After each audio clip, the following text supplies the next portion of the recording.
All right, y'all. Hey, what's up? What's up? It's Sugar here. Finally. Oh my gosh. So my peoples, we done cut up with each other and we gonna have a show tonight, y'all. Sorry. So we got started a little bit late. I am Natalie Sugar Brown, your sugar here. And this is my show for those who are new.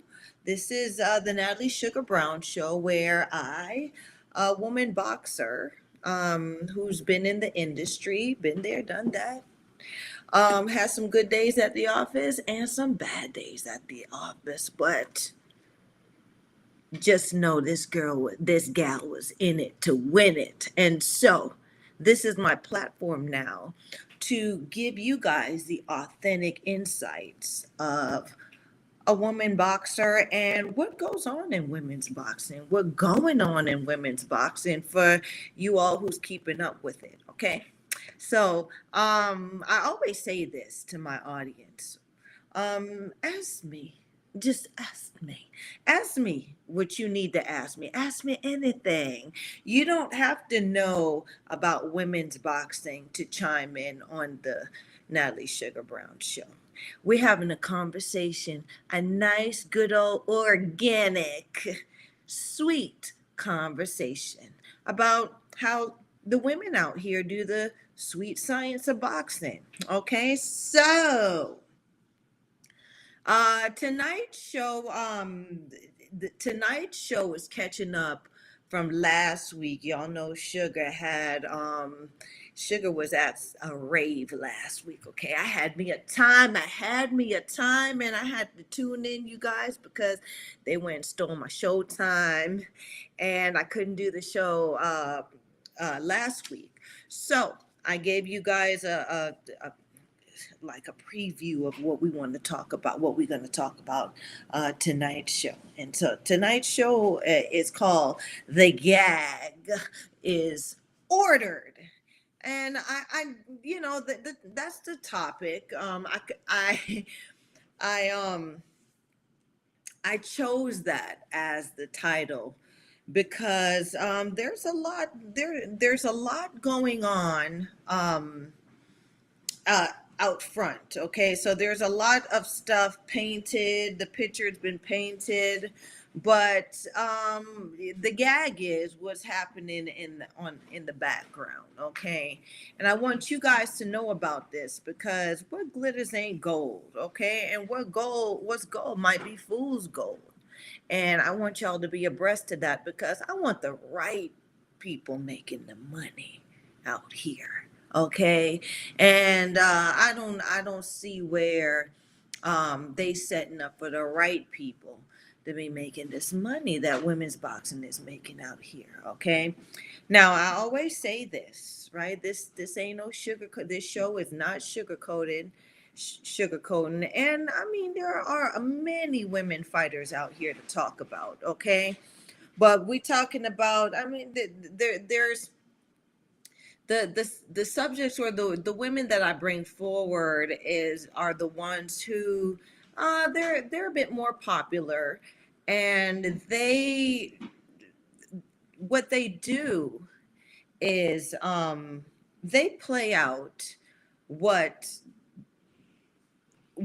they actually are playing out what the issues are, and so I can spotlight it better with these gals than or these broads better than those who don't really have a name as yet, because uh, to have a name in this business nowadays, uh, you you're only one fight away, so um my lovely assistant put together a little slideshow. And so, lovely assistant, can you drop the first image, please? All right. So, you guys, um, this image right here, is about this matchup, Terry Harper versus Cecilia Brækhus. Okay, and y'all know I need to get off her neck, but um, Terry Harper is it ain't Terry Harper either. It's Cecilia. I call her the bag lady, right? Because check out the previous episodes, right? Um, Cecilia Breakers is a crone now, and y'all know at this point, for those who are true, y'all know what crone is. But for those who are new, I'm going to explain quickly, briefly. So, a crone in this business is a female fighter who is over 35 years old. Okay, so she is matured in the industry, and you know, she's her muscles are solid and her teeth are long, and that doesn't necessarily mean that she is past her prime. As a matter of fact, being a crone between the ages of between 35 and I would say 41 is a woman boxer's actual prime, because they've matured and they've developed into the fighter that they have been working all the years previously to be. Okay. So Cecilia Brækhus is a crone now. She's 41 years old and she's fighting Terry Harper. The gag is okay. So the thing about this matchup is these are two. Cecilia Brækhus is a crone who got dethroned by uh, her 147 welterweight reign for I think it. I mean, I think it was damn near 20 years reign of being the undisputed um, women's welterweight champion. Uh, Her reign was dethroned. She was dethroned by Jessica McCaskill, who, I mean, I'm just waiting to see what the shenanigans are because I think she's, I mean, what it looked like is she's waiting us out because she think we going to forget that she's not supposed to be no 147 champion because she decided to try to go down to 140 pounds and fight Chantel Cameron to be the undisputed junior welterweight champion. So 140 pounds, junior welterweight or super lightweight championship.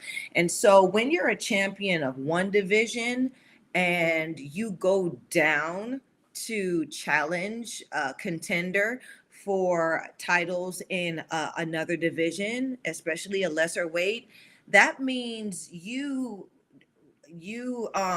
vacate your title. You vacate your seat where you are because you're trying to take another seat somewhere else, right? Especially if you lose. So she lost. Jessica McCaskill lost in the match between her and uh, Chantel Cameron.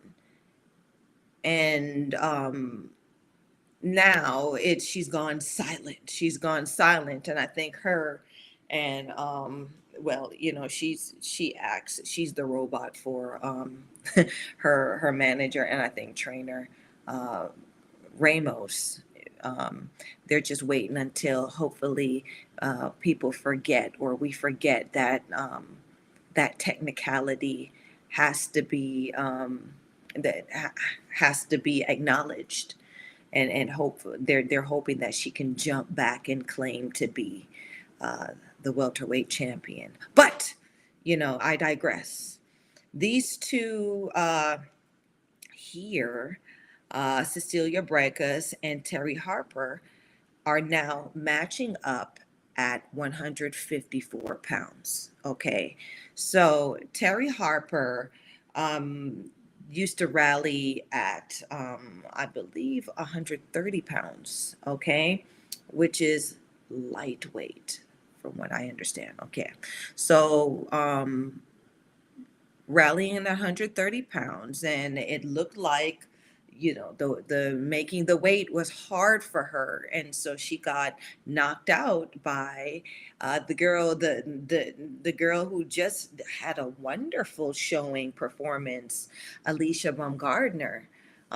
She fought Ella McCallid and dropped McCallid a couple times in the fight, showing that she is the dominant. She is the dominant fighter in the ring. And although Ellen McCallid is a great contender, she was not ready. She wasn't ready to try to come test the bomb, Alicia Baumgardner, and take those belts off of her. So,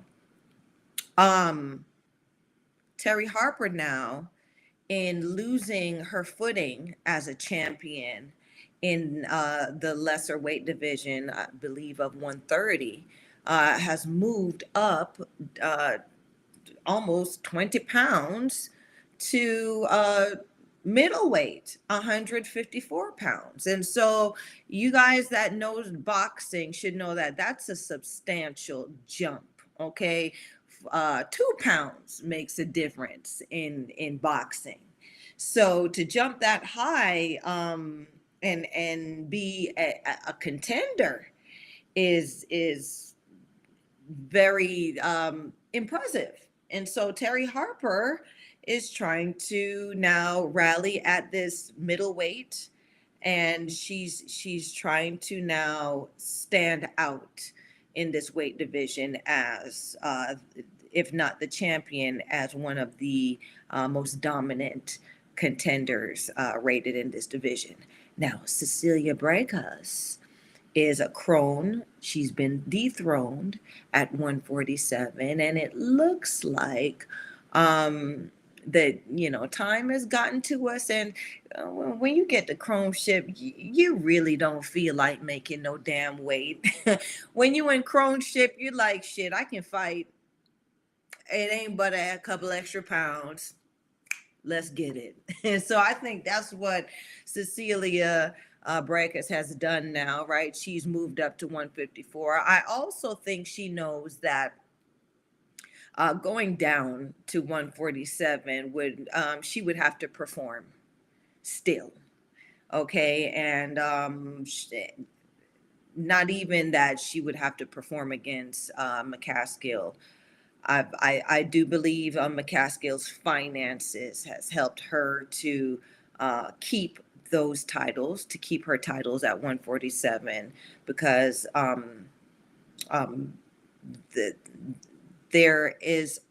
she has not shown, Jessica McCaskill has not shown where she is fighting the opposition that she should fight to make that weight division I don't want to say respectable, but make that weight division valuable right now, right? The contenders are who makes the division valuable. So if there are no contenders in a division, that division loses its value because there's no bodies to generate interest. And without interest, ain't no money being put on the table. Okay, so 147 has become a weak division because the champion has chosen to fight has chosen to not extend herself in fighting the opposition that brings value to her weight division, right? At this point in women's boxing, the value does the champion or the top contenders, the belt holders in the division, do dictate the value of the division, right? So if you're a belt holder and you ain't busting a grape and you ain't fighting nobody and you on that bull jive, well, guess what?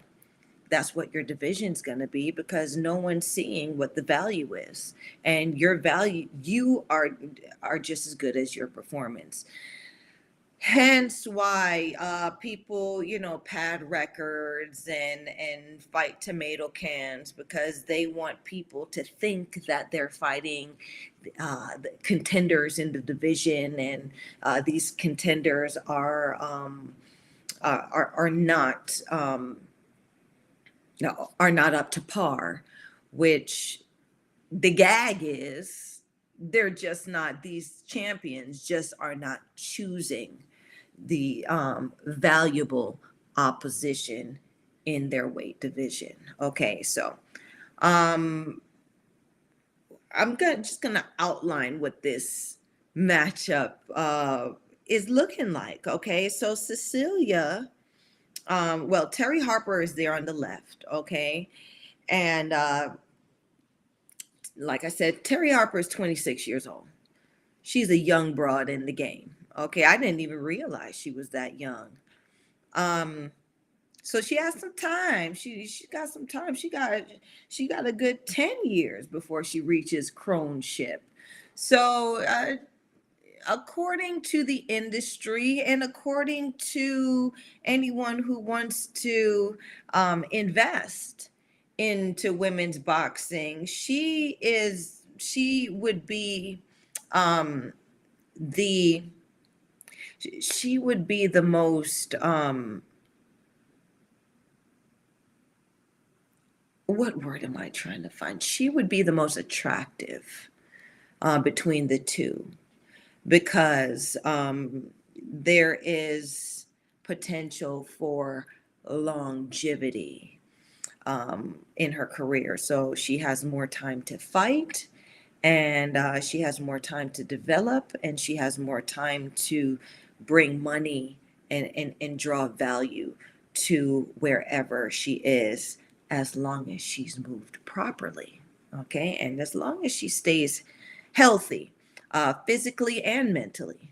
Okay, so then we go into her record. So her record, she has 13 wins, one loss by KO. Alicia Baumgartner KO'd her, and one draw. Okay, she's won 6 of her 13 victories by KO. So she has a little bit. I mean, everyone. I guess if you're not KOing anyone, you're really not saying anything. Now KOs are the thing, but when women's boxing was really authentic, it was hard to KO another broad, right? Because the earlier women, or the old school women, were actually getting in the ring with opposition that was comparable to them, who were very skilled just like them, who trained just as hard as them. And it was more so not A side, B side, BS type of thing. It was, may the best woman win, right? Um, and may the best woman win, meaning we're just grateful that we have the opportunity to step into the ring, and what we're going to do is we're going to leave it all in here, because women don't get this opportunity. So you're going to get the best out of both women in the old school at those times, because they knew that uh, there was no place reserved for them. So this may very well be their last showing. Okay. Um, Terry Harper is ranked number 2 in the UK in her weight division of 154, and she's ranked number 3 in the world. Okay, so top 5. This is a top 5 contender at this weight. Not sure, right? I guess those who are chiming in, I want y'all to think about this, right? If um, we're going by the rankings and what's on paper, ask yourself, oh, what does it take? What does it take for a broad to get ranked? What does it take for a broad to get that spot, number 2? in her country, number 3 in the world.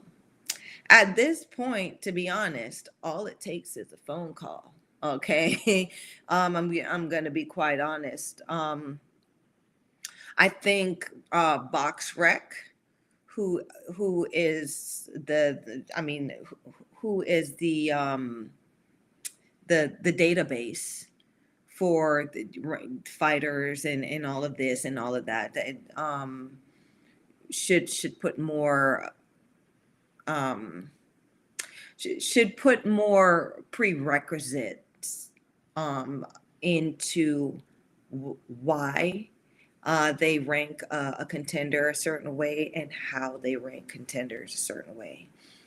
And so Terry's last opponent was Hannah Rankin. Okay, and Hannah Rankin kind of is laying low. She had a victory, but what she's known for is her previous showing. Well, her previous victory over a fighter named Alessandra from, I believe, Alessandra was from Mexico, where Alessandra was beaten into a coma. Well, beaten so badly that they had to induce a coma, and she's never been the same since. Okay, so I think that the fight there with Hannah Rankin was mismanaged, and it really put a black eye on all who were involved, the promoter of that fight, the boxing commission, the referee, and all of that. So Hannah has had to step back out of her spotlight that she was trying to make. Um, and so she only has her name, Hannah Ranking, right now, but her name is on Terry Harper's receipt. Okay, so Terry Harper has that victory, and Hannah Rankin she's a big broad. Okay, she is a solid 154. She fought Clarissa Shields. Okay, and y'all know Clarissa, she got that O still, so that Clarissa beat Hannah Rankin, but Hannah Rankin was a contender that danced the whole dance with Clarissa Shields. So if Hannah Rankin is if Terry Harper is dancing the whole dance with a fighter who's done the same thing with Clarissa Shields, now she's showing you what her value is at this weight.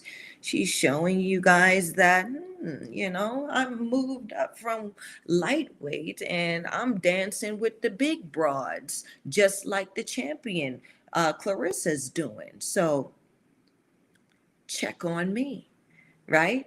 And so just want to bring some attention though to what the number that I want you to look at with this fighter, Terry Harper. Terry Harper has she has a good receipt. She has items, and they're moving her very good on paper. But at the end of the day, you are only as good as your fights or your last fights. And so Terry Harper has a 40% KO rate, but her 40% KO rate, right, does not transfer over into what she does as a middleweight, right? And this is the gag, right? BoxRec, we gonna get to you. We gonna get to talking to you because I gotta keep bringing you up. BoxRec has her KO percentage at 40%, but the 40% does not include her new weight division of 154 pounds. So you're looking at this fighter and you're like, damn, she got a high KO rate for a female. But nobody checks the receipts, right? So the gag is in. not knowing that most of her KOs were from her initial entry into boxing at a much lighter division and lesser opposition. Okay, so she's valuable, but you got to check the receipt in order to really see the true value of this contender in the 154 weight division. So her being ranked number 2 in the number 3 in the world at 154 pounds, that's very suspect. Okay, and what we want to do is we want to keep the industry honest, right? That's what the Sugar Show is about. We there, this is the platform that we going dead all the bull jive. Okay, so then we gonna go into get a rundown of Cecilia Brækhus. Okay, the bad lady. I gotta sing it, y'all. I gotta sing. I gotta sing it. She been around all these years. Why not? Why I can't sing her song? Wink, wink. Okay, that's me. I'm gonna be open. That's me put my foot on her neck, right? For avoiding me all them years and doing what she did, where she stifled a good contender's career, right? It wasn't all about me fighting Cecilia Brækhus, but I mean the champion makes the division. So damn, throw a bitch a bone. Anyway, so Cecilia Brækhus, okay, been in the game for a very long time, so her number going to be big. Like she's going to have a lot of items on her receipt, and she's fought opposition in her weight division. That's one thing Cecilia Brækhus ain't going to do. She not going to fight outside of no 147. You going that dial going to hit the number. It's going to hit the number, okay? So Cecilia Brækhus is technically a welterweight to middleweight real contender, okay? 37 victories, 37 wins, 2 losses, okay? And 0 draws. I mean, you've been in the industry for all these years. You've had all these fights. This is women's boxing, y'all. And you ain't had no draw. And you've had, okay, I guess. Okay. Out of the 37 victories, 9 of Cecilia Brækhus' victories have been KOs, but check the receipt of the KOs, okay? And you got to go even deeper because her people orchestrated it nicely. A lot of fighters are coming forward now about the shenanigans of going over to Cecilia Brækhus, because you had to go. She never left her porch. You had to go over to her side of town, or you had to fight her in her yard. And in fighting her, you're gonna fight the ref.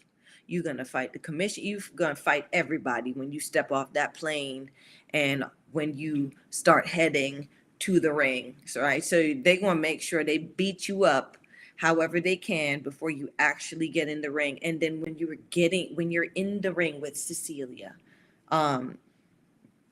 you're fighting 2 people instead of 1, right? Because that ref, watch Cecilia Brækhus' fights, and you'll definitely see the ref tag teaming for the bad lady, for your girl there. It's quite interesting.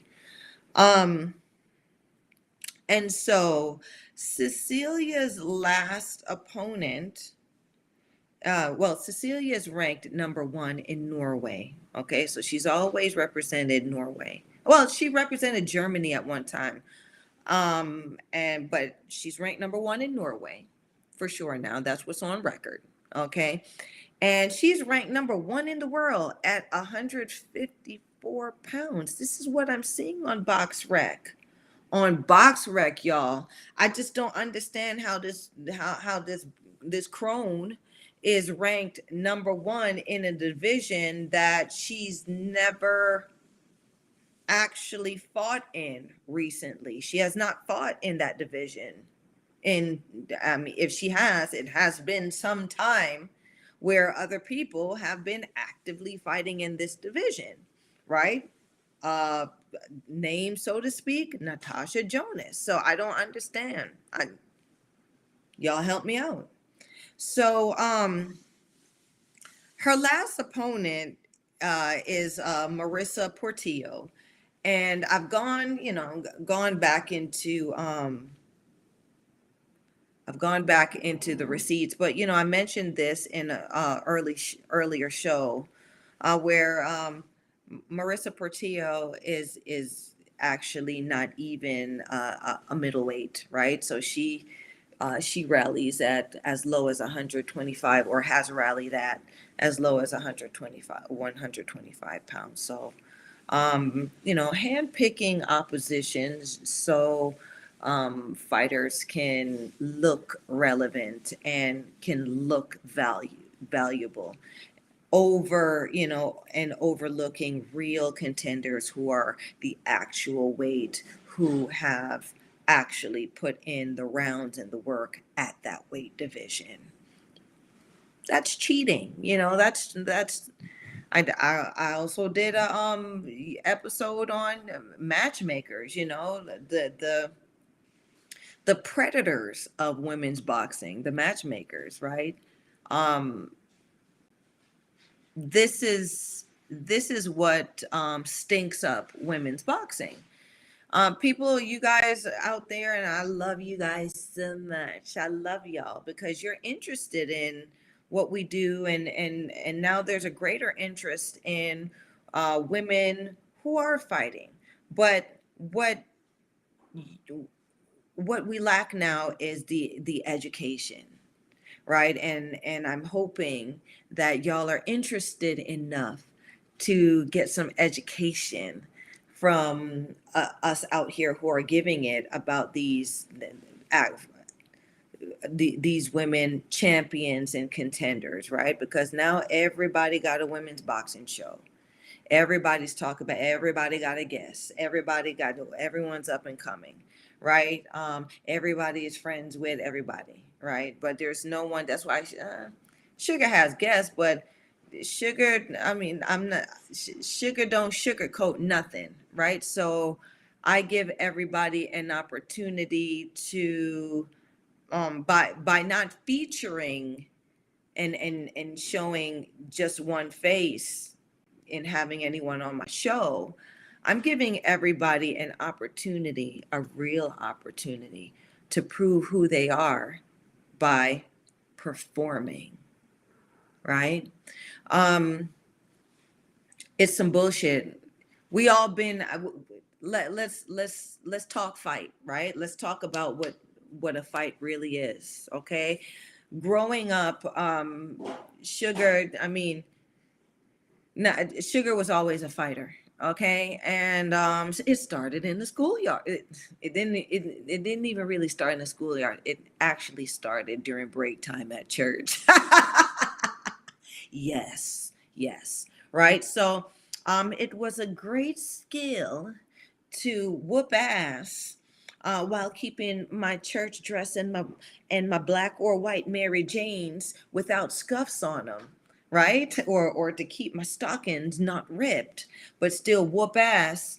In between Sunday school break, okay, and then it went to the schoolyard, and it just developed, and thank goodness it developed into something positive.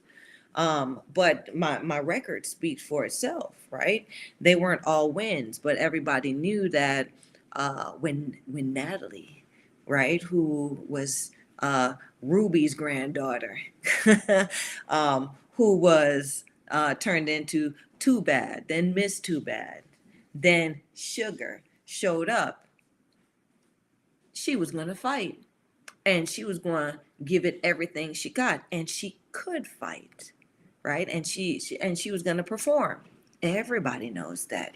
Everybody know that. So win or lose, I maintained my value, right? But now that the game has gotten bastardized, warped, especially women's boxing, they they're really robbing you guys, the fans, the beautiful people, of the potential that there's so many varieties and variations of women like Sugar, like other great contenders who behave badly and are good at it. Okay, so back to me talking about Cecilia. Okay, so Cecilia's last opponent, Marissa Portillo. Marissa Portillo's KO rate is 10.53%, right? So this opponent that she was in the ring with has a 10% KO rate, and the 10%, the double digit, that KO rate came from when she was at a smaller weight. Okay, so she's fairly harmless at a bigger weight division, right? If you're only um the formula goes, you're a different fighter uh at a different weight, right? You're not it's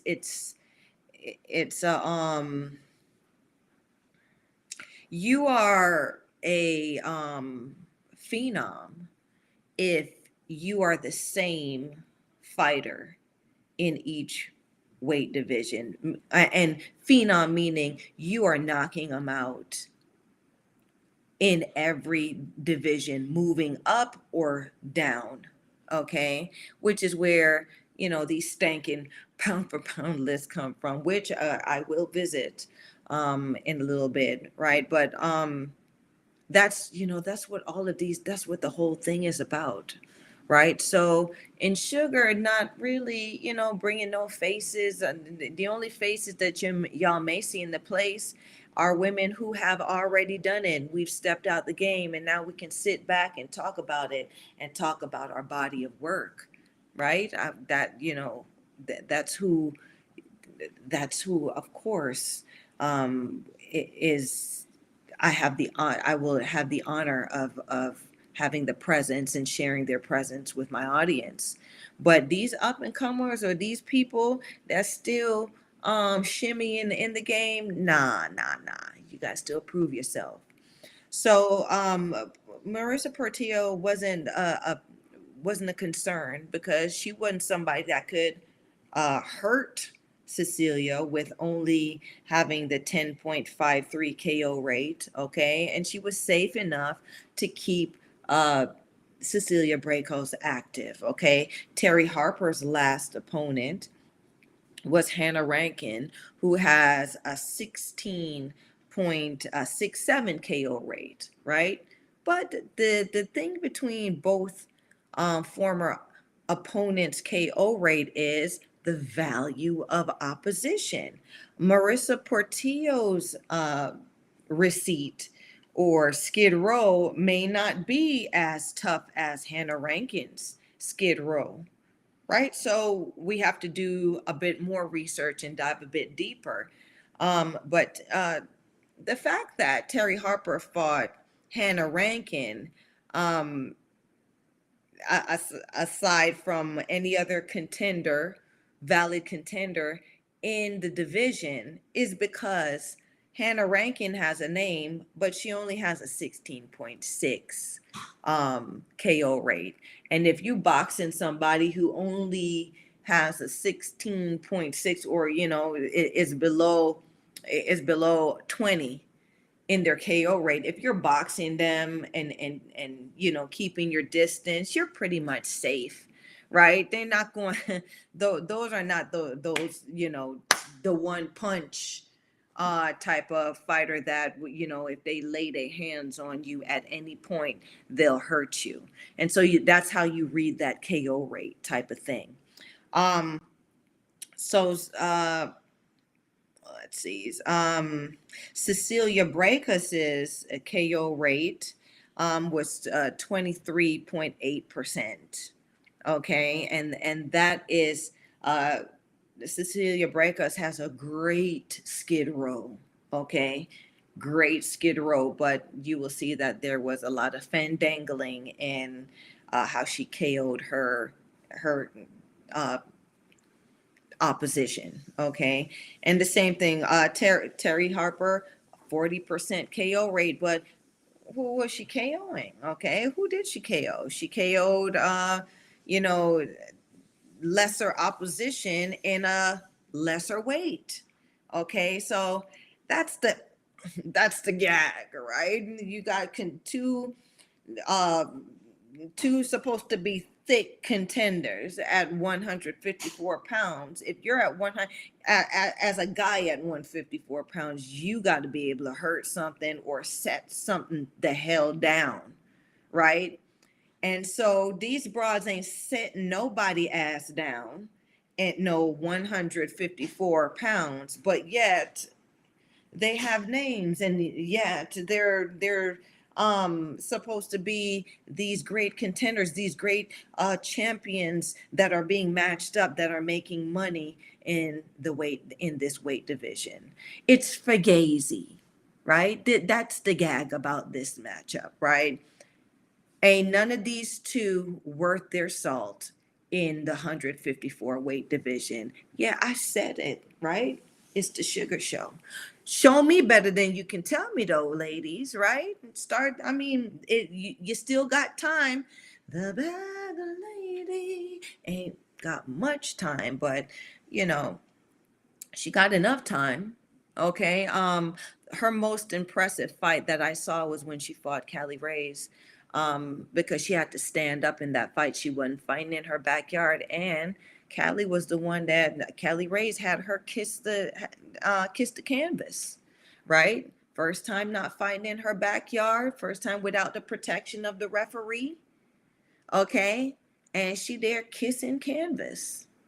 So that really showed the quality of who she is as a fighter, right? And it looked like Callie backed up off of her. Um, but look at that fight, Callie Reyes versus Cecilia Brækhus. It exposes a lot. And then, Terry Harper here, she still has to prove herself at this 154 division. She girl Terry 26, you 26 years old, you're 13, 1-1, you got to build some numbers up at 154 before you can really rally hard at 154, right? And before you can make money for being a 154 fighter. This is the thing, right? This is the thing that we need to talk about in women's boxing. Where does the value come from, right? Your value as a fighter comes from your performance, right? And you can't bring a performance from a lesser weight division into another weight and into a heavier weight division. You can't do that. That's cheating, right? That's that's me giving you you were gold in one division, and then now that you're still gold in that division, but you can't pay. It ain't the same currency when you get up to 154, right? You may have to pay in diamonds to have some kind of value, right? So you can't use that same gold that you got in another division and make that kind of money. You got to you got to build your value and become a diamond in the other division. That's how that works, right? It's women's boxing is riddled with the idea of becoming a celebrity fighter instead of becoming an authentic champion. It is quite possible, right? Um, let's get this popularity contest thing gone, because don't nothing move but the money, right? And once these it becomes a celebrity thing, it takes the value out of the blood that's shed in the ring. Um so this matchup is a topic, but the other gag is about this matchup is the contract has not been signed, and the contract has not been signed. uh that, you know, you check BoxRec, right? BoxRec is the database, and if it is not shown on both contenders or both fighters um receipt that, you know, this fight is going down, the contract has not been signed, and so there is no record, there's no highlighted in yellow that they're going to fight each other. So this is just, I don't know if this is just some kind of bait to draw attention to them or what, but I'm sick of it. You know, I am gagging off of this, right? Because these two contenders are not that great for us to be hankering and waiting for them to match up to fight, right? Either you're going to do it, either you're going to do it, ladies, either you're going to get freaky or not, right? And that's how that works. um Either way, you know, this is a great idea to toy with. And I would love for you guys to drop comments, or I would love to hear about what you guys out here think about this potential matchup, because it has not been inked. Okay. And what I notice nowadays about women's boxing is, you know, before anything else happened, like it's all scheduled now. Now there's a schedule. So and so is fighting so and so now. So and so is fighting, and it never used to be like that, right? There never used to be such a orchestrated schedule of women's matches, because there were the results, and there were so many different performances and contenders out there that any fight could be a great fight. Right now, this is just you know, at this point they're just putting names together, which um I think you guys can, these promoters who are doing this can do a lot better. Women's boxing, get your reputation back, get your face back, get your wallet back, right? Because I see where we're giving it away. We're giving it away. It the sad thing about women's boxing, and I'll say it, is women's boxing always will always be weak to hype, will always be weak to getting attention, right? And I guess that's the downfall of any of the typical broad, the typical woman, right?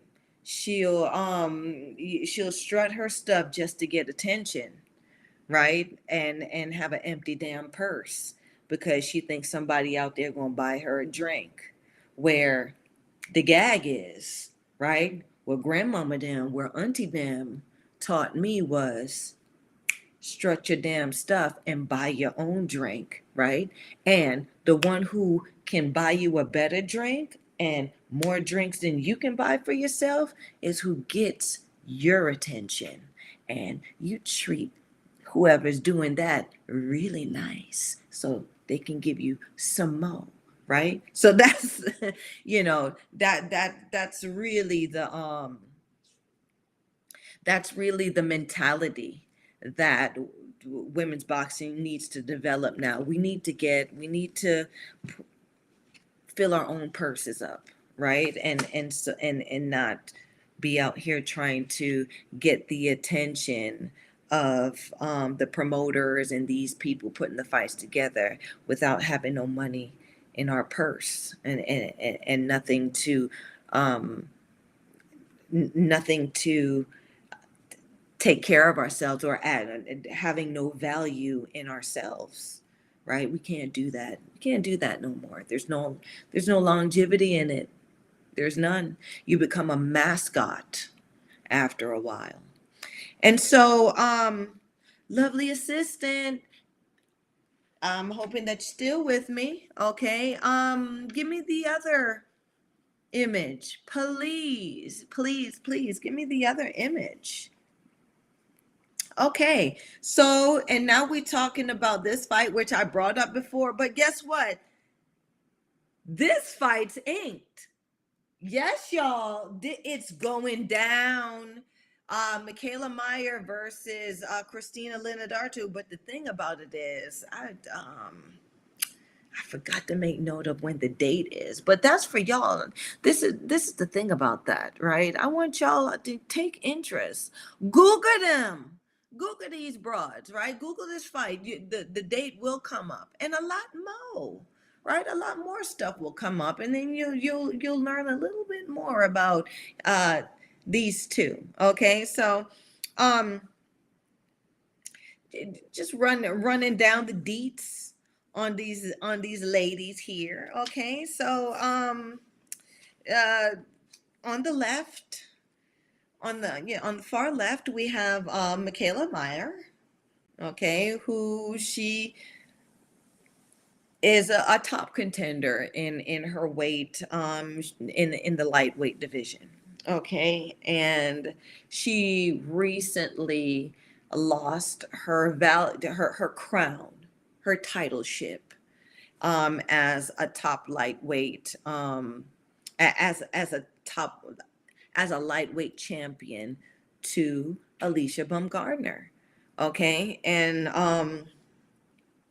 in doing that now, it's because she didn't add to her value previously when she was champion. She was doing it the Fugazi way. She was fighting orchestrated matches that were safe, protected matches, and all of that stuff. When she lost her title, because you know what you if you're a champion, people got to believe that you're a champion. Okay. When she fought Alicia Baumgardner beat her before, I would say beat her before they even got into the ring, because Alicia Baumgardner, through her words and her actions and her confidence, convinced the crowd, the spectators, that she was the better one. She was the best. And so by the time fight time came, Michaela Meyer also performed as though she started to believe Alicia too, that Alicia was the better woman in the ring, where she didn't let loose like the champion should, and she didn't dominate like the champion should. So Alicia Baumgardner took her title. And now Michaela Meyer is learning, or is feeling what her opponents felt like, what she put her contenders through, right? She turned some real good contenders into opponents that were casted to the side after they fought her, which is now she's fighting to not get casted to the side, because nobody remembers how good Michaela Meyer is. Nobody remembers the champion that she is. Nobody remembers how scary she is in the ring, because she never really convinced anybody besides what her team and what her backers orchestrated on paper. Okay, so that's how that worked. Michaela Meyer is 17 wins, 1 loss, 0 draws. Okay, so no draws. Of the 17 wins, 5 of them are KOs. Okay, and her 1 loss is to Alicia Baumgardner. Michaela Meyer is ranked number 1 in the USA as a lightweight. So she's ranked number 1. And she's ranked number 2 in the world. So, box rec, you're telling me that of all, there are no lightweights in the world that would, be comparable, or because, I mean, if Michaela Meyer loses, right, she's got to go down a couple rungs on the ladder. You're telling me that there are no lightweights that should be ranked above her in order to possibly get an opportunity at challenging the champion, right? She loses, so then she goes to number 1. She loses, then she only becomes 2 in the world. It doesn't, that's not how rankings work, box rec, right? We're going to talk about y'all, right? So that's not how that works, okay? There are other lightweight contenders. There are, right? But now the whole thing has turned into a celebrity type of deal, which is what the gag is, right? We want to stop that. We want to stop that.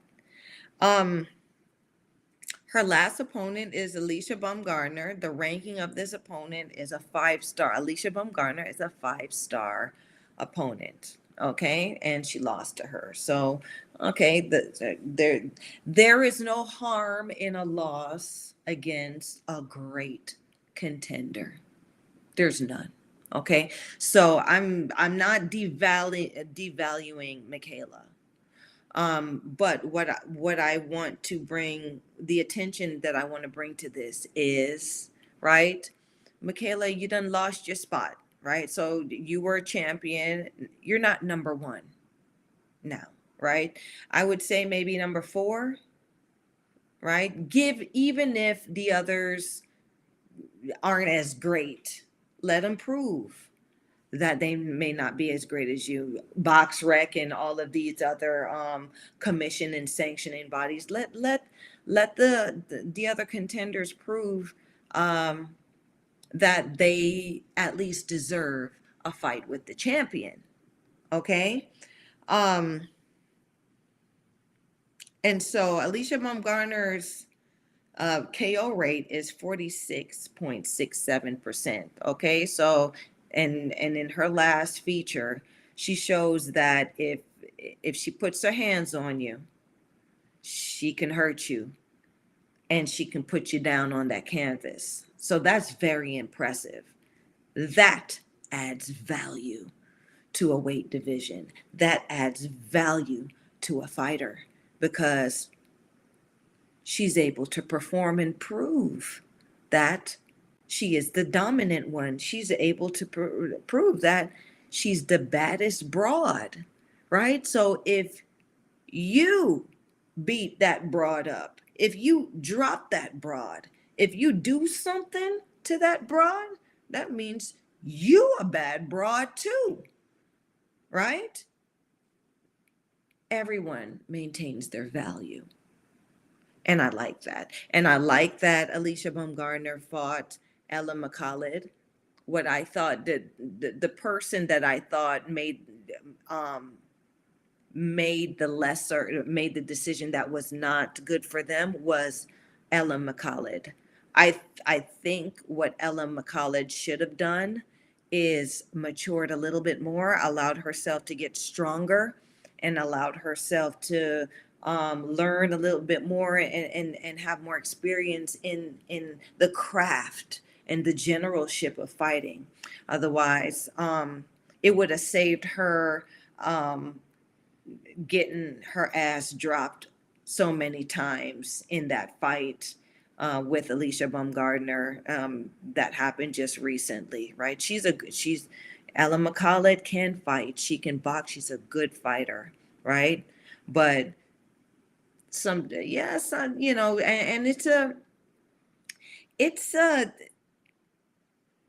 it's something, it's a lesson. it is truly a lesson that all fighters end up learning, right? You ain't as ready as you think you are. Right? I think her coach, somebody around her should have told her. I would have told. I said it in the previous episodes. Ellen McCallum needed to wait a little bit longer, or she needed a little bit more experience before she fought Alicia Baumgardner, because she did not have. She proved to herself that she had the skills, and she had the wherewithal to stand in there with high end, with great contenders, with the best, where she did it with Delphine Persoon. She handled her fight with Delphine Persoon exquisitely, right? But when you're getting in there with someone who can hurt you, who will drop you, you need experience. You need to learn how to navigate that danger, right? And so she played herself there, but she's young and she has time to come back, and hopefully, with the right moves, she'll make them, and she'll get back to where she's someone who is a great value in her division, and in being a contender, and bringing value to herself and those who she fights, right? I hope this outcome for Ellen McCallum isn't the start of a decline in her value and her name, and because she still has great potential. So then, yeah, I'm gonna go into talking about this monster, Christina Leonardo, which they call her Medusa. They get that story of Medusa all wrong, right? Medusa was a monster, but she was a beautiful, beautiful monster. Um, the snakes in her hair and all of that stuff, that was just someone's depiction of something they didn't understand. Okay, so Christina Leonardo, she was off for a bit, even though I think her last fight was in 2022. I think the earlier parts. um Her record is 14 wins, 2 losses, and 0 draws. I failed to make mark of how many KOs she has, but this one, Christina Leonardo, is regardless of the KOs, she's a very how can I say, her value is not her KO rate. Her value is her that she's a difficult person to fight. She's a difficult person to fight, and it's because she is a true fighter. Okay, her temperament, she's a choleric fighter. She's unconventional in her approach, and she's relentless. Okay. She's ranked number 1 in Greece. Okay. And I'm not sure how many Greek female fighters there are, but bring them on. I'd love to see more. I'd love to know what the playing field is over there. I think Sugar might take a trip. Okay.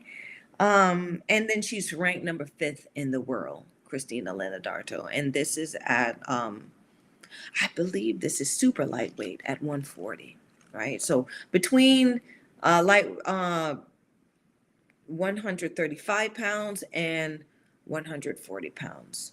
So these two will be fighting, I believe, at 100, either, I think they'll be fighting at either 135 or 140 pounds. Okay. And it's a step up.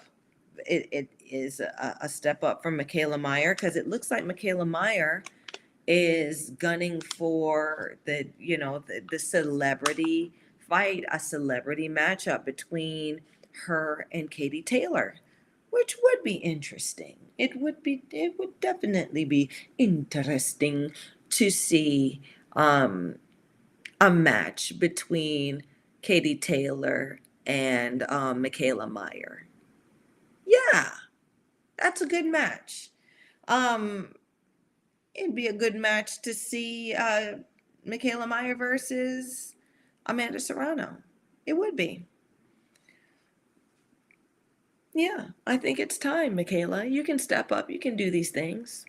Get some weight on you, okay? Uh, eat a couple more bites of whatever it is that you got on your plate, baby. You can, right? You're long and you got the body type. You're rangy, so you got the frame to carry a little bit more, um, a little more cushion for whatever you're trying to push. Okay. Um, and so Christina Leonardo's last opponent, his name is Alexandra Vujovic, I think, right? Uh, Vujovic. I'm sorry. Y'all know I'll tear a name up, and it's no disrespect, sister. Okay. And I looked at Alexandra's receipt, and a name jumped out, which is quite interesting. Alexandra fought a fighter by the name of Anais Sanchez, right? But the gag is here is Anais Sanchez is a high end opponent.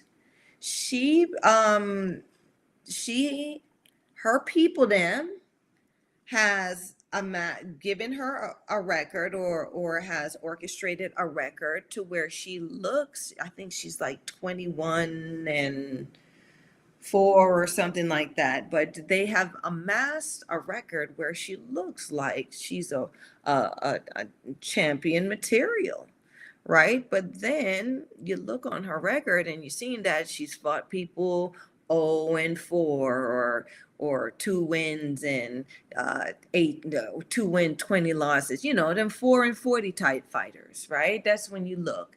And then you start seeing names like for instance, other fighters, who else? Who is on Anais Sanchez's hit receipt? Goodness, well, Sandy Ryan. You've got Chantel Cameron on her list. You've got uh, Jessica McCaskill.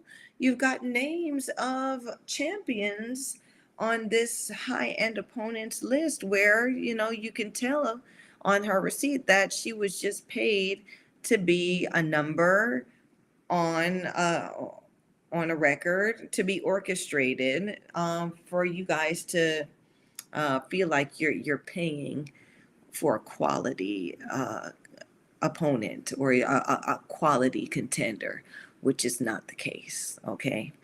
Um, so that one was, it, they did well. They did well in putting that one in on everyone's receipt, right? Because you'd have to dig and you'd have to know what you're dealing with, or you have to know what you're looking for in that case. Okay. But okay, high-end opponent. uh Christina Leonardo's KO record is 6.67%, I believe. Let me just double check. That may not. Let's see. Yeah, yeah. So 6.67%. That doesn't mean she didn't beat the crap out of who she had in front of her. And the thing about Christina Leonardo is, she is a she is. I don't want to call her a journeywoman, but she would be, because she's a road warrior, not a journeywoman. She's a road warrior, because she's the one that she has gone out there and extended herself and taken all the risks to fight people in their own hometowns, fight people in their backyards. She's never been on her own porch in a fight. And so that really also affects the outcome of a match, of a fight. Okay, so this 6.67% may not reflect the true potential and value of this fighter, Christina Leonardo, which is why I don't know. I think Mayer might be, after fighting Alicia Baumgardner, then to fight Christina Leonardo. She probably should have taken a break and fought somebody who she could extend herself against, but not be in the position where she can potentially get beat up or hurt, right? A contender that would help her build her confidence. Not a tomato can, but a contender that would help her solve a lot of her confidence issues. If you guys if you guys can connect with what I'm trying to convey. Michaela Meyer has a lot of confidence issues because she's been well protected, right? So say we have an onion, right? The her contenders, or the people they put in the ring now with Michaela Meyer, the layers need to start being peeled back. So Michaela Meyer will experience less and less and less protection, and the as the protection goes, her confidence will build, because then she will understand that she does have the tools to fight a good fight, and to fight opposition, dangerous opposition. Okay. And that's all I have to say about that. I look forward to this matchup. I think there is more value in this matchup than in the previous matchup that you guys saw. That's what the gag is, right? Terry Harper versus Cecilia Brækhus. Ain't no juice in that orange. You finna squeeze a dry orange. You ain't gonna get no juice. But now, Michaela Meyer versus Christina Leonardo. Oh, things might get a little juicy in there. I would like for y'all to tune in and give a keen eye to how this thing turns out, because this one is a pretty good matchup. Congratulations, Michaela, for stepping up. I really commend you on that. I don't know if it's you or Coach Al who's decided to do that, but the papers have been signed. And so, yeah, kudos, girl. And Leonardo, this is your chance, right? This is your chance to also bring value to your name, and to shine as one of the more dangerous contenders in this super lightweight division. So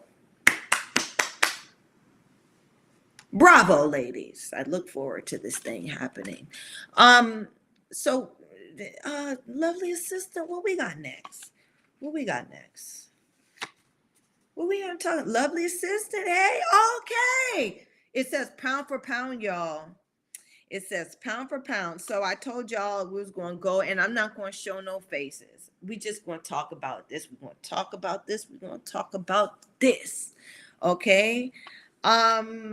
It came up, the ESPN pound for pound, women's pound for pound list came up, right? And where the names at? Where the names at? Okay, so the ESPN pound for pound list came up, and I just beg to differ. Okay, I am going to I am going to recite the ESPN's pound for pound women's boxers list. These are the women in the world, Craig, that ESPN, who is, I like to go off of ESPN because ESPN is a um, common media source. So everyone's looking at ESPN, right?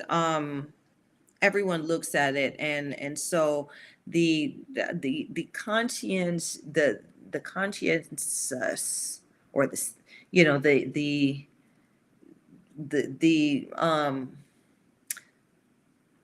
most of those who are into sports, they go off of ESPN. Okay. And so the ESPN women's boxing pound for pound list goes as this. Okay. We're going to start from the lower end to the top. So at number 10, they have Natasha Jonas. Okay. So Natasha Jonas, I think Natasha Jonas is the undisputed women's middleweight champion. Okay. So she fights at 154 pounds and she got all the belts. Okay. She's the broad to beat. Okay, then at number 9, we got Franchon Cruz. Franchon Cruz just became the undisputed women's, I think, light heavyweight champion? I know it ain't heavyweight. No, sorry, not light heavyweight, super middleweight champion, okay, which is the division. I think Clarissa had it when she first started, and Clarissa started coming down to a leaner weight. Okay, so Franchon Cruz went up, and safely has gotten the title of undisputed super middleweight champion in her possession. Okay. And then at number 8, they have Seniesa Estrada, who is, I believe, Seniesa Estrada is bantamweight. Okay, so 122, I think, 122 or super bantamweight. And Seniesa Estrada is one of the, I would say, is one of the best women's boxers out here. But they put her at number 8. She's in a smaller weight division, and from what I see, she has not been fighting. She need to go down to Mexico. She need to go down to Argentina. She need to go over to them Asian countries where they got them baddies in the lesser weights, right? Because in North America here, in Europe, they used to, over in Germany, Susie Kentakin or something like that. They used to have some great women contenders in the lesser weight classes in Germany, but it's been decades since that, right? So Sinise, in order to make your name, you got to go down into the belly of the beast. You got to go down into the trenches and come up with some contenders that's going to show the crowd and going to show the audience and the fans that you're worth your weight in. You bring value to that weight division, and it is a division that they should be interested in and want to pay their money to see who is the lady that behaves the baddest. Okay. At number 7, ESPN has Chantel Cameron, who is I would say she's one of the better contenders. She's undisputed light welterweight champion. So at 140 pounds, okay, she has all the belts, and her performances have been solid. Okay, so I like what she's doing. And like I said, her victory over Jessica McCaskill, because Jessica McCaskill thought she could come down and be the undisputed. She thought she was better or the best, so she went down to 140, and Chantel Cameron beat her up. So in doing that, she technically she should not be the 147 champion belt holder anymore. At number 6 on the ESPN list is Michaela Meyer, who we just talked about. Michaela Meyer is a good contender. She's got a pretty decent receipt, Skid Row. Um, it's just that her value is in question. Okay, so she now has to prove her value. Um, at number 5, ESPN has Jessica McCaskill, and so this is top 5 pound for pound. And I'm not sure why they put Jessica McCaskill at number 5, top 5 in the world.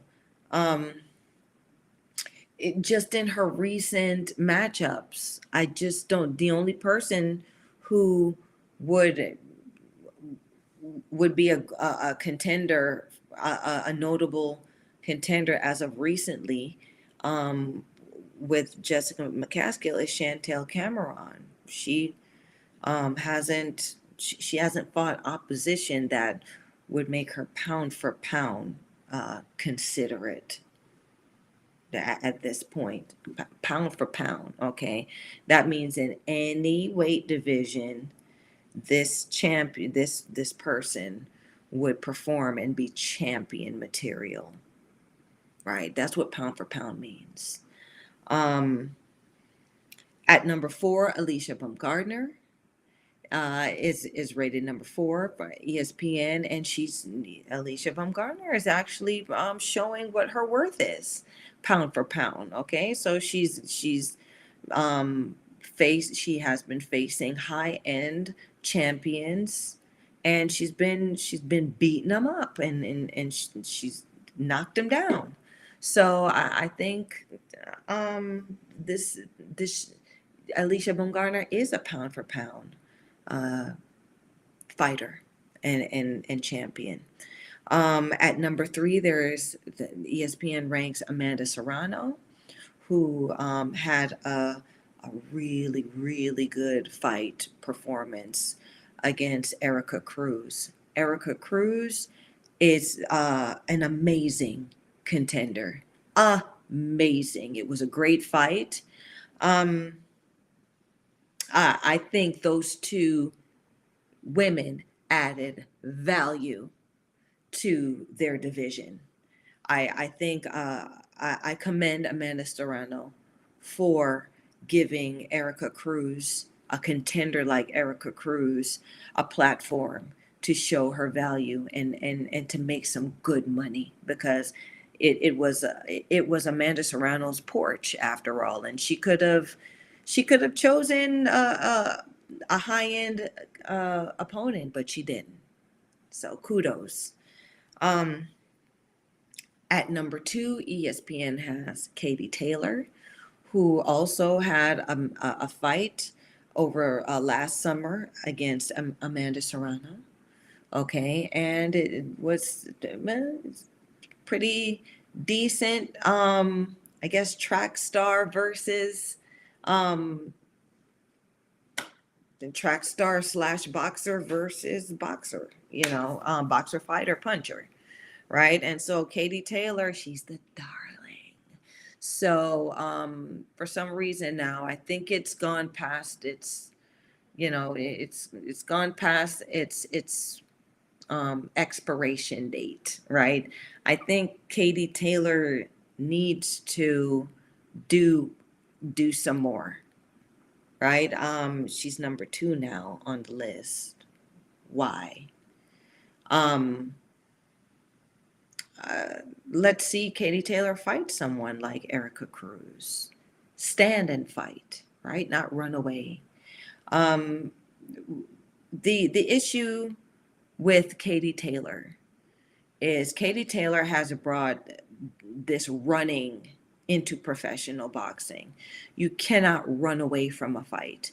That's why it's called professional boxing. It's not, people sit there talking about hit and don't get hit, hit and don't get hit. What are we talking about? Tag? Freeze tag? The fuck? It's a fight, right? It's hit, and what you going to do when they try, what you going to do when you get hit, or what you going to do about the hit, right? You're going to block it, but you're not going to run, right? You're going to slip it, you're going to roll it. What do you have? What's in your toolbox, right? But, flurrying, running and hide and seek, that's not what it is, right? And so Katie Taylor, she has to start fighting, right? She has to start standing and defending her ground, and defending ground and taking real estate in that ring, instead of running away from from from the fight. And then at number one, Clarissa Shields. So, sorry. ESPN ranked Clarissa Shields number one on their pound for pound list. I would say I do agree with that, because Clarissa Shields has faced all high end opposition. Every baddie that they said that they put in front of her, right? They haven't made anything up, right? Her receipt consists of all the baddies that y'all thought that y'all thought was bad, right? All the contenders that y'all thought was bad. She said, "All right, I'll fight them," and she beat all of them. So I would say, pound for pound, that deserves the spot number one.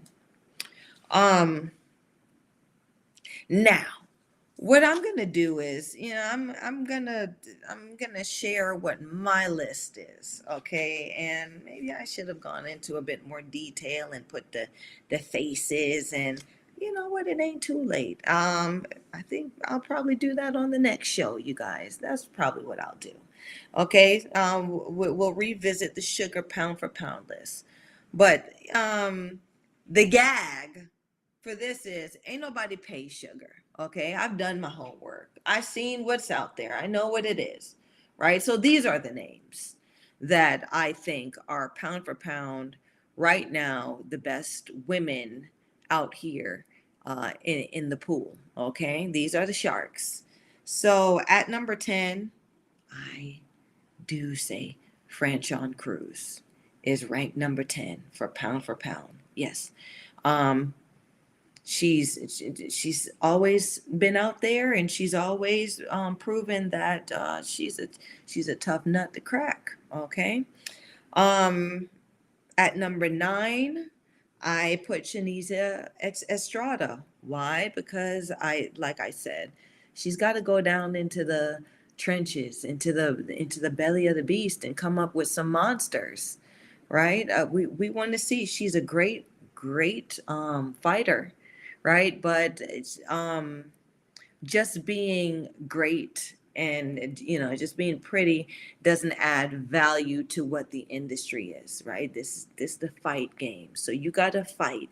You gotta fight some contenders. You gotta slay some dragons. You gotta, beat some monsters out here in order for you to maintain your value, and for us to continue to be interested, especially you in that little woman weight division, right? Ain't nobody really paying attention to women's bantamweights. Now, I'm looking forward to a possible match coming up in the distant future, between Shanice Estrada and Ramla Ali. That would be good. Ramla Ali's last performance, though, to me, wasn't the skillet. You know what I'm saying? It didn't hit nothing with me, because she was in front of someone who had far less experience, and the way she managed and handled that opponent was not the caliber uh, that I think deserved to be on that big card, which was the undercard of it was the undercard of uh, Amanda Serrano and Erica Cruz, as well as Alicia Baumgartner and um, Ella McCallid, right? So was on that undercard, but I think Ramla, you could have saved that fight for to be on a lesser card. No one wants to see you practice, right? We want to see you get in there and show why you're an expert at what you do. Um, and so moving on, number 8 on the sugar pound for pound list is Natasha Jonas. Okay, so I've given 8. She probably deserves to be a little higher, but there are just too many other baddies on the list that are doing a bit more to for her for me to give her a higher spot, but nonetheless, Natasha Jonas has been very impressive so far since she's been middleweight, and I look forward to her also bringing some good contenders to the 154 division and showing why she is the cream of the crop in that middleweight division. Um, Number 7, I give it to Savannah Marshall. Yeah. Like what happened, y'all? Savannah Marshall was supposed to be the second coming, and after Clarissa beat her, y'all forgot about her. Look how quick y'all throw Savannah Marshall into the bargain bin, right? Ain't y'all typical, right? But I still remember Savannah Marshall. And I think Savannah Marshall, I think she does deserve to be on the pound for pound list. I think what happened in the fight between her and Clarissa Shields is a matter of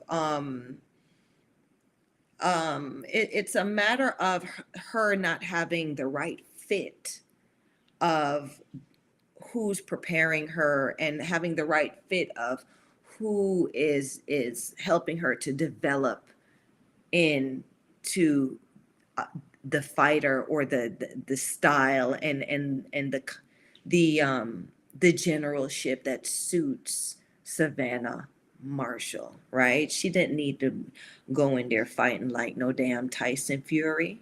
She needed to go in there fighting like Savannah Marshall. And until she finds herself, she's going to run into the same issues over and over, right? So I know she right now is in recluse. um it's hard, it's tough. This one right here, it goes on the books, right? This is one of it was a mega fight, and some people bet the house on her, and she lost. And so what is a fight that what is a fight that happened uh a month ago, 2 months ago to us is a life-changing event to Savannah Marshall. So I take no value. I take no value from Savannah Marshall. She is a pound for pound fighter. I just I hope she I hope she resets and comes back and finds herself. At number 6, Sugar has Alicia Baumgartner. Yeah, so Alicia, she's on the list. She's proven it. She's proven it. She is pound for pound one of the baddest broads out here, right? She's sitting people ass down.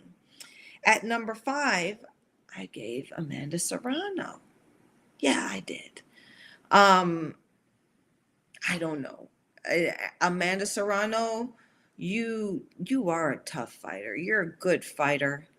Um, I need to see a couple more contenders. I need to see you fight a couple more good contenders. Um, for you to get up there higher, you get up there among these other broads, these other baddies that I'm about to name. Take no value from Amanda Serrano. She's a fighter and she don't run away from no fight, and I love that. I want to see her bring more value to what she's doing, right? To the game. Um, I I gave number 4 spot to Katie Taylor. Why? Because she's just a darling. And I know y'all would out there, y'all would think that I just have something against Katie Taylor. I don't. Um, I I actually respect the fact, like I said, she has merged track and field and boxing into a style that has been successful.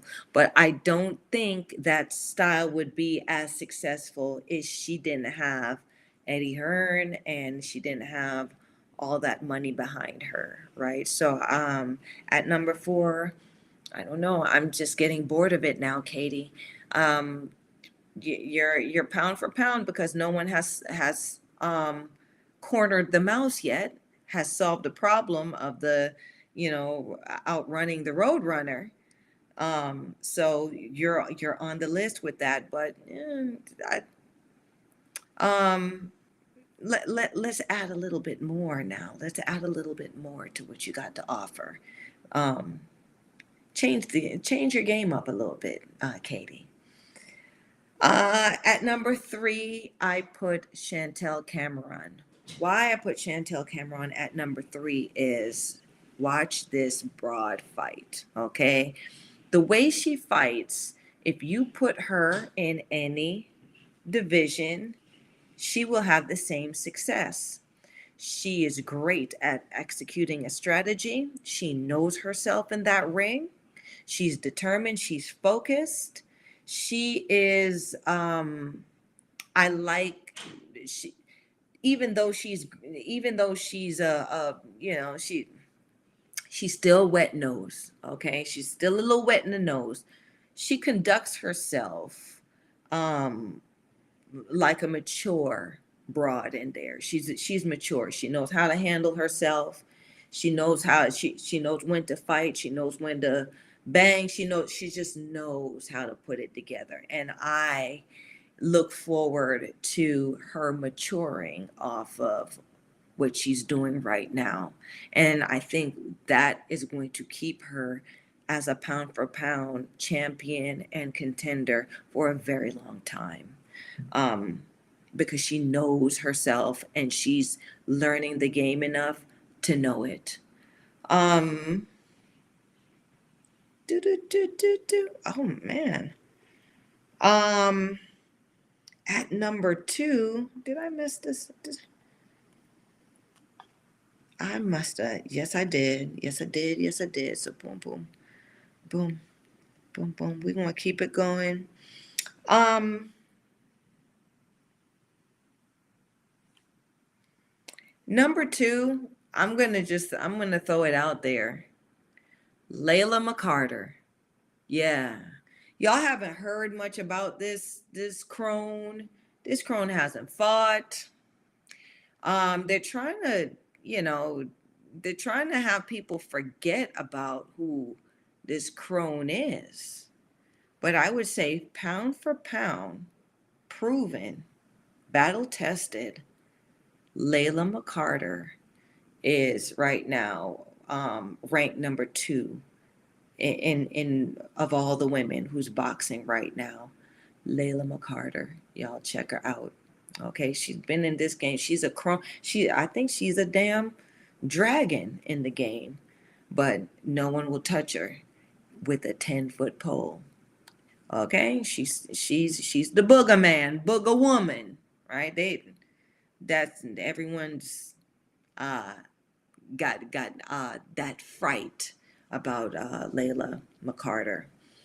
And then at 1, I do agree that Clarissa Shields is pound for pound the best. It just shows she finds a way to win. She's been in there with all sorts, and she'll solve the problem, and you'll see her solve the problem, right? And she's gotten sat down. She's been dropped, and she's gotten up and solved the damn problem and winning. Okay, she's been hurt. She solved the problem and said, okay, you hit hard. So what? I'm still going to win this fight. Okay. And that's the moxie for a number one pound for pound fighter. They're going to find a way to win, and they will always figure it out, and they will always come out on top. That's pound for pound swag. Okay. So, I mean, that's Sugar's pound for pound list. We may revisit it for the next show. Okay, you guys tune in. And so, lovely assistant. What else we got? Because I know we got something else. It's coming on to the we're making the last stretch. So, lovely assistant, come on, wake up. What we got? Lovely assistant.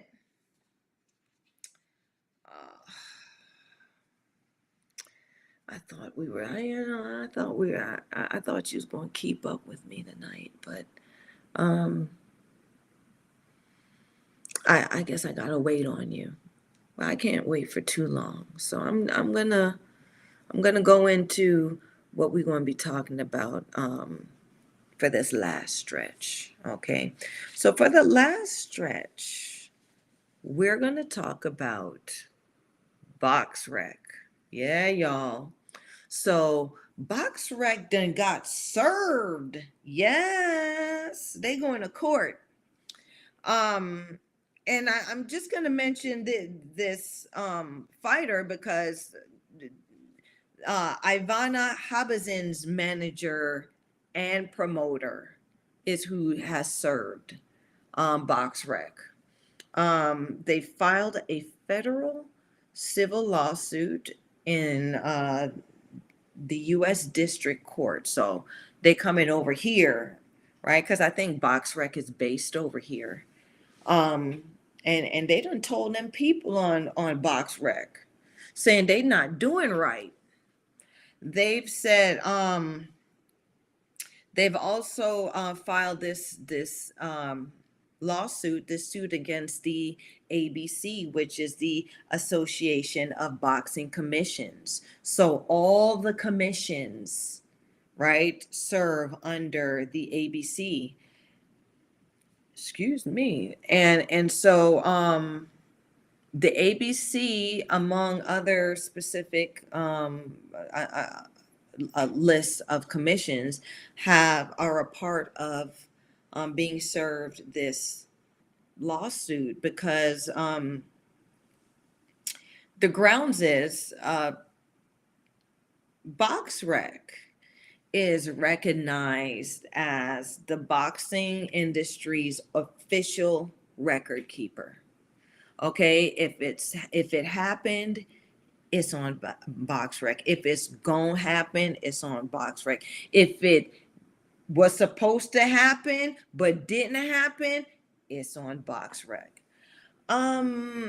Emmanuel Goodson. I've been talking here the whole time. Ain't nobody chiming, but Emmanuel Goodson says, hello from Ireland. Hey, baby. You put such a smile on my face. Thank you for chiming in from Ireland. That sounds like a good trip. Well, what's going on over there in Ireland, right? And tell me what brings you to Sugar tonight, please. Um, I I love that I have you here on the show, and you chimed in from my company. Emmanuel Goodson. Okay, so you asking the questions. All right, I'll give you what you want. Where are you from? Okay, so I'm over here on the East Coast of the world. I'm in the United States right now, right? But I go from different countries sometimes. But right now I'm in the United States. Um, and I'm a Southern Caribbean up north gal. Okay, so you'll hear a little bit of everything from your sugar. Um, Emmanuel Goodson say, "I stay awake all night." Ooh, doing what? You got to. Well, I'm glad because I like to stay awake all night too, Emmanuel. Um, Emmanuel Goodson says, "Oh, you're a globetrotter." Yes, I've trotted the globe. I've done that particularly as a fighter.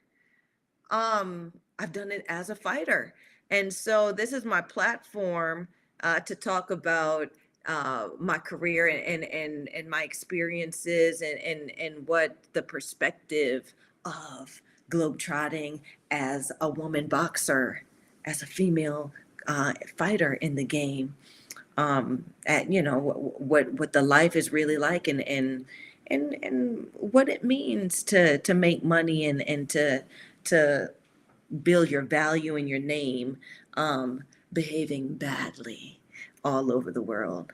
Um, so no, not MMA, Emmanuel Goodson. Boxing. Um, Emmanuel Goodson said, "I like Jamaican grannies. Do you? Huh?" Well, listen, I had one of the best Jamaican grannies. Yeah.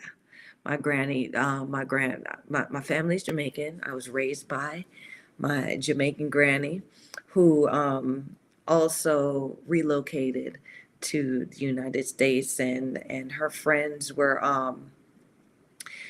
befriended some of the baddest women, old grannies in the game, and I learned a lot from them, and I took a lot of what I learned from them into the fight game, and it made me wise, and it made me the baddie that I ended up being and who I am today. So not only did I learn to fight, from gladiators who were boxers, but I learned to fight from those grannies and from those women who taught me in their own way how to be a woman and behave badly and do it in the best way possible.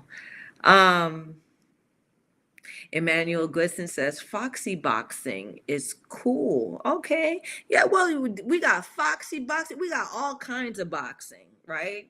Um, I always say that styles make fights. I ain't the only broad that have ever done it, right? There's all different personalities who that I want you guys out there, like you, people like you who are curious, Emmanuel Goodson, Godson, about boxers and boxing, right? So yeah, Emmanuel says Jamaicans and Irish have compatible sense of humor, right? No, tell the truth. It's true, and our patois kind of sounds Irish too. We have a lot. We have uh, as a matter of fact, there were a, a, a good amount of Irish influence and Irish community that came to Jamaica.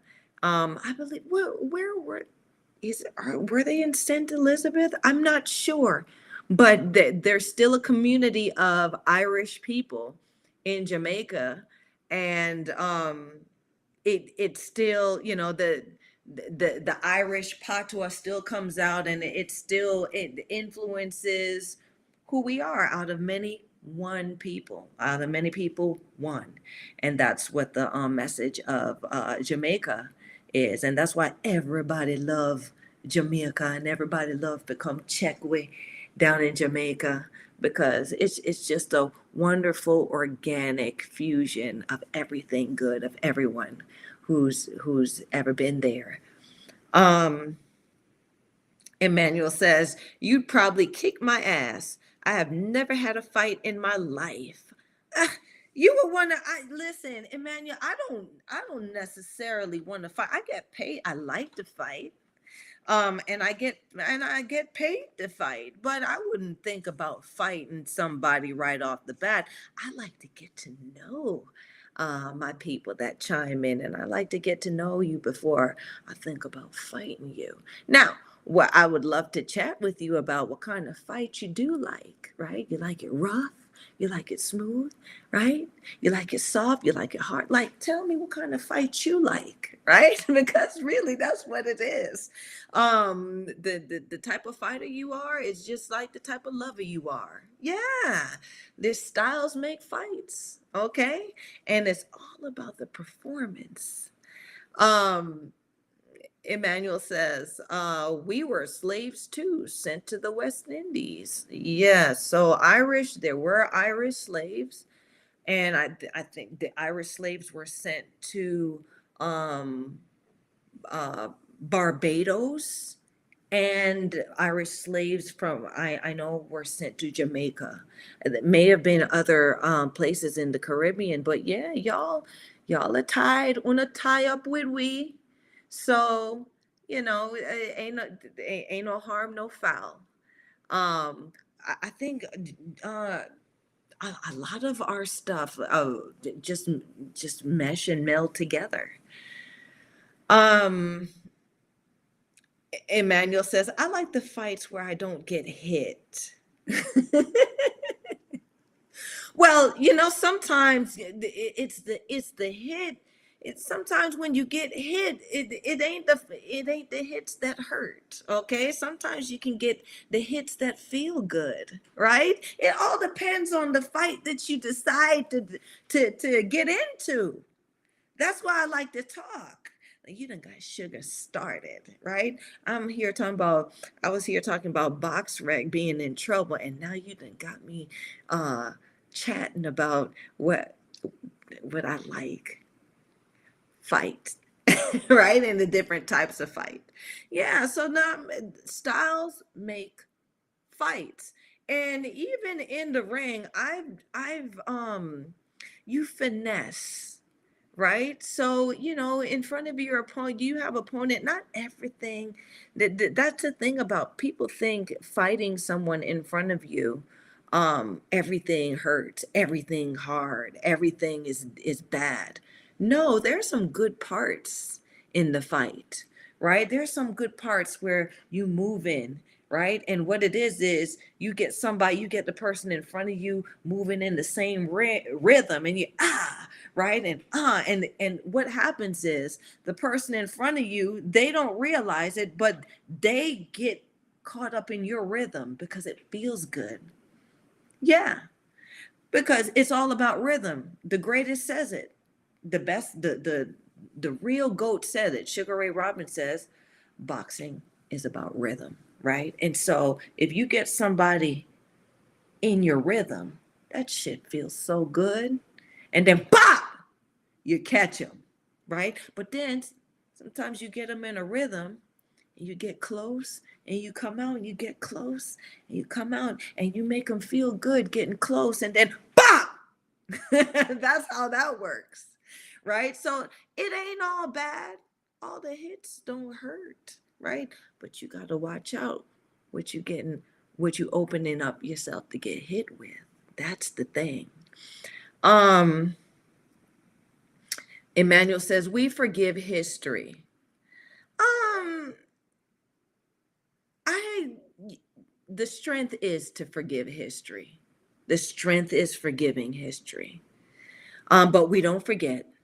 And what we do is we learn, because you ain't going to catch me with that same shot, right? You ain't going to hurt me like you did before, right? And I'm not going to open myself up for you to hurt me like you did before. And that's how we forgive, and that's how we learn in history. And we hope in for both parties that the other party who did the harm understands what the effect of that harm has done, and is willing to um, show accountability and grow with the person, or grow with those that have been harmed, and learn a bit more about those that they've harmed, and respect them, because that's really all we want in the end,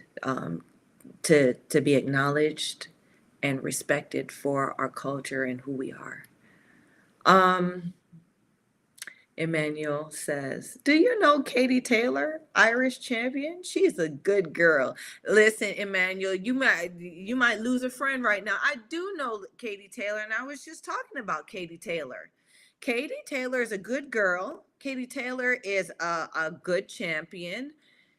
Like I said, styles make fights. So Katie Taylor has managed to merge track and field and boxing together. Yeah. So her style, I'm not too fond of her style. Okay. But she's quite an accomplished woman in boxing. She's done a lot in elevating uh, Irish women in boxing, where she's paved a way for these gals, and a lot more talent has come. It's coming out of Ireland, and people are now paying attention to the value of Irish women behaving badly, um, due to Katie Taylor. Not to say that there weren't Irish women previously. I think Gogger,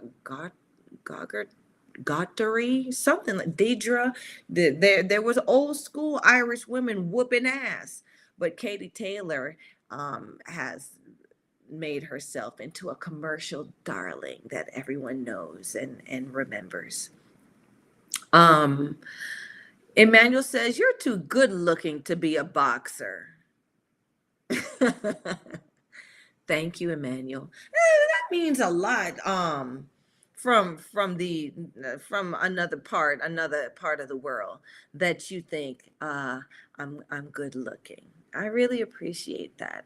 And you know what? Sugar was a fighter, so I had to be good at what I did to maintain this good look, right? So thank you. I appreciate it. This good looking is I think it's a result of the person that I have grown to be in being a woman and a fighter.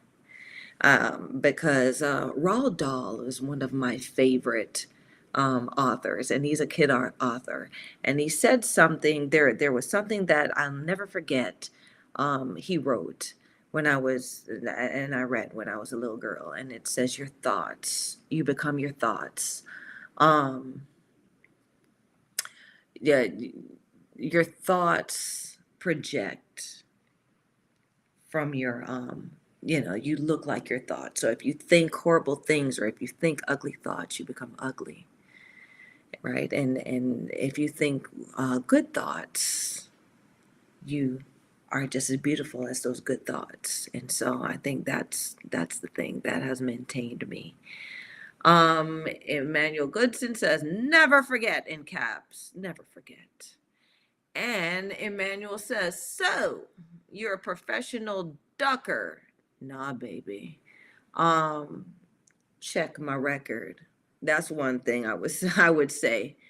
Check Natalie Sugar Brown, Natalie Too Bad Brown's record. Ain't nobody ever ducked over here, right? Um, I knocked them flat on their asses, right? If I could put my hands on you, you was gonna kiss dirt, or you was gonna kiss canvas. And they ducked me. Sugar never ducked nobody. And then that's the story that's out here. Okay, look me up. Um, and I enjoyed that, and I worked hard, even though no one took me up on my challenges. Not many people. I do appreciate those women who did, and who have taken me up on my challenges. I've had some good days at the office, and I've had some bad days at the office, but I always showed up for work, and I always worked hard. Um, so Emmanuel, thank you for checking in, and chiming in, and thank you for the chat. Mwah. Thank you so much for staying up, uh, and coming to see Sugar. Emmanuel says, "My cat Levy says meow to you." Ah, But was it, what kind of meow was it? What kind of meow did your cat say? I've been hearing a lot of stories about cats recently. I think I might have to go get one. Um because and if a cat said meow to me, that means I'm getting some attention, because cats, they don't bother about nobody, right? And if you're a cat person, that cat that cat run the show, that cat naps, that cat does what it wants to do, it sleeps where it wants, and you better not touch that cat if it don't want to be touched, right? Cats are cat cats have that their own thing and way about them. Dogs, dogs are man's best friend, and it's all about man. But a cat, you're gonna learn a cat, right? And that cat gonna make sure you understand where what your place is in its world. I like that. Um, Emmanuel says, "Okay, I'll let you alone to talk now." Okay. Emmanuel comes in, also says, "Get a kitten. It's good for the soul." I will. I will. I think, and I guess what I need to do is I need to go to where the cat will choose me, right? Because I hear you don't choose the cat chooses you. I think that's just so cool. Emmanuel says the cat will train you. Uh, I, you know what? I'm up to learn from. I've always been the type of person that has been game to learn from everybody and everything. I think that's what has made life so wonderful to me, because I've been up and I've been down and I've been everything in between. But it was the experience and learning from each experience is what has kept me going, and is I said earlier, is what has kept uh, me good looking, because I've always tried to have the best thoughts, regardless of what I'm going through. Because there's always something good about it's always something good about the opportunities, good and bad, that you get to experience. Um, but yeah, so I was here talking about box rec, okay, and show done gone into 2 hours because well, Emmanuel, thank you for checking in with me. And your cat, what's the cat's name? Levy, and the cat Levy saying meow. Tell Levy I said, "Mwah, sugar gives your cat some sugar." Um, Emmanuel says, "Do you mind if I follow you to pester you another day? You're fun." Listen, you could come see me. You're not pestering me, Emmanuel. Come by and see me, and come by and chat me up, just like how you doing. I think you're fun too. Yeah, come see Shug. Follow Shug. Like, subscribe, and share. All of y'all like, subscribe, and share this sugar. It is just an honor and absolute privilege to have to have the company and the chat with someone on the other side of the planet where you are. So Emmanuel Goodness says, "I will go now." All right, baby, but come back and see me sometime. Okay? Mwah. Um, so yeah, I was talking about box rec and how Emmanuel didn't come back. Okay, I will go fish. Catch you again, Mrs. All right. Catch you later, Emmanuel. See you, babe. Box rec then got they ass in trouble. All right. They done got served with papers. Okay. Um, Ivana Habazin people them said this is enough. Now, Sue, I don't know if you're watching, it's 2 hours in, okay? But Sue Fox, who is the woman behind the Bible of women's boxing, Okay. The WBAN, Women's Boxing Archive Network. She was the one that went. She was the one who I first saw go in on Box Rec ass and said, "No, they doing wrong, and I'm going to put my foot on their neck," right? But when it's women's boxing and all of that stuff, no one really pays attention to anything that anybody representing the women's boxing has to say. But Sue did her homework, and she was digging, and she was bringing things up. And let me tell you something, in anything in life, never think, never ever think that your fight ain't worth something. Sue been off. She was a fighter, and you could tell she's a fighter, right? Because when she decided that it wasn't fair and she was going to fight about it, she did everything she needed to do to build the case and to make it valuable. And so when she did that, I think it gave I think it gave Ivana's people the momentum to say, yeah, we want to speak on this.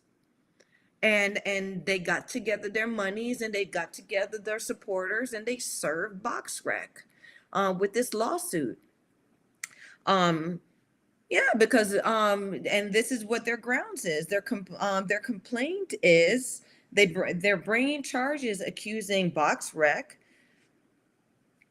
for suppressing certain pro fight results in their database. Okay, so that they what they do is they conveniently don't update fights, or conveniently leave certain things out of a fighter's record. And so then it starts to the box rec is like the blue book, right? The blue book of like, if you're selling a car, people come, but the blue book value is, right? No matter what you've done, you put air conditioning, you've souped up, you put damn rims on the car. But if somebody's coming to you with the blue book value of that vehicle, they are taking away the value that you put into that vehicle that you're trying to sell. Okay, so BoxRec is doing that with fighters now. They're leaving out certain results. Okay, and they're misdocumenting certain results, and these convenient mistakes now affects a fighter's value directly, which is not fair, which is pretty much criminal, okay? Because you're taking money out of someone's pocket. And fighters, whether you guys want to believe it or not, professional fighters, that's how they put food on their table, right? That's how they take care of themselves. That's how they take care of their families, right? You don't do that. You don't do that to people. So, in doing that, in now BoxRec manipulating somewhat these results, they're affecting the market value of fighters who are a part of the inventory of their database. And it just goes deeper and deeper, because that affects the contract, that affects the negotiation, that affects the earning, right? And all of those things, I mean, on paper, it means a lot, but also to a human being, someone who has sacrificed and put their life, signed their lives on the line to do this. It can possibly even bring someone to suicide, right? Because now your value, no matter what you've done, and the politics of it has been manipulated to where this piece of paper determines um you know what you put on the table for your family.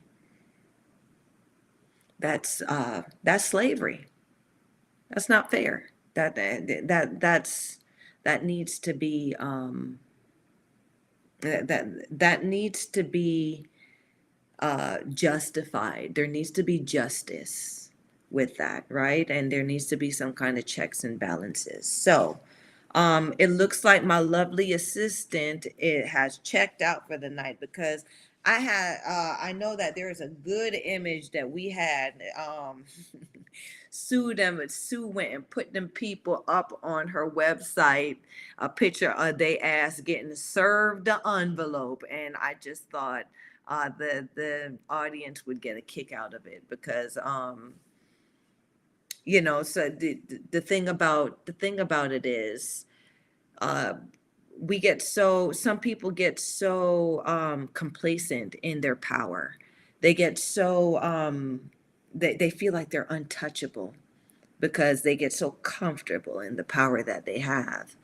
And so when someone touches their ass, excuse me, um we got to talk. You know what I'm saying? Oh, lovely assistant, you done woke up. Okay. Yeah, so this is a picture. This is the exact picture that Sue put up there. And that envelope with the, I didn't put that. I was the one to put the red arrow. But that's the envelope with the servination that they going to get. So they looking like they having a time. I don't know what she's sniffing on. It looked like some a long sticky icky. If y'all know what I'm talking about, listen, I'm Jamaican, okay? And I'm not saying that we all do it, but we know what it looked like, okay? And so it looked like she might a sticky icky, but that may not be it, right? It's not it. It's not it. So don't y'all try to drag me down into this, okay? But the most important thing in this picture is that envelope because they finna get served. She might have to pass that thing around. I think she might have passed that thing around after the servination. Yeah, because now you got to speak up for what you're doing, right? It was it was a complaint that consisted of 102 pages. Okay, so they got to read 102 pages worth of complaints and why they ass is getting taken uh, to the U.S. District Court about what they're doing. So uh, I'm gonna stay keen and stay in tune um, for what's going on with this matter. But it is very interesting because Box Rec, right? Box Rec has been doing this for some time now, and it's time for it's time for them to come to market. You know what I'm saying? And they need to now they need to pay and pay and buy and make it fair, make the scales balance out for what they've done and how they've affected this industry uh, with the part they play. Not to say that they're bad. Box Rec is a great source. It's a great source, but I think now hands hands are getting filled with that side money. People are getting paid for favors, and whenever that starts to happen, it's never good. So that being said, that's the Sugar Show tonight, you guys. Thanks for chiming in. Thanks to my new friend from over in Ireland, staying up all night with your sugar. Okay, Emmanuel Godson. Okay, and the rest of y'all who may be watching and just haven't chimed in. Okay, like, subscribe, and share this sugar. Like, subscribe, and share this sugar every Wednesday night. at around 7:30. Okay, times then got busy, but Sugar's face gonna always be in the place. So stick around for your Sugar. Okay, uh, check out check out Fridays with the guys on the women's boxing segment of Talkin' Fight.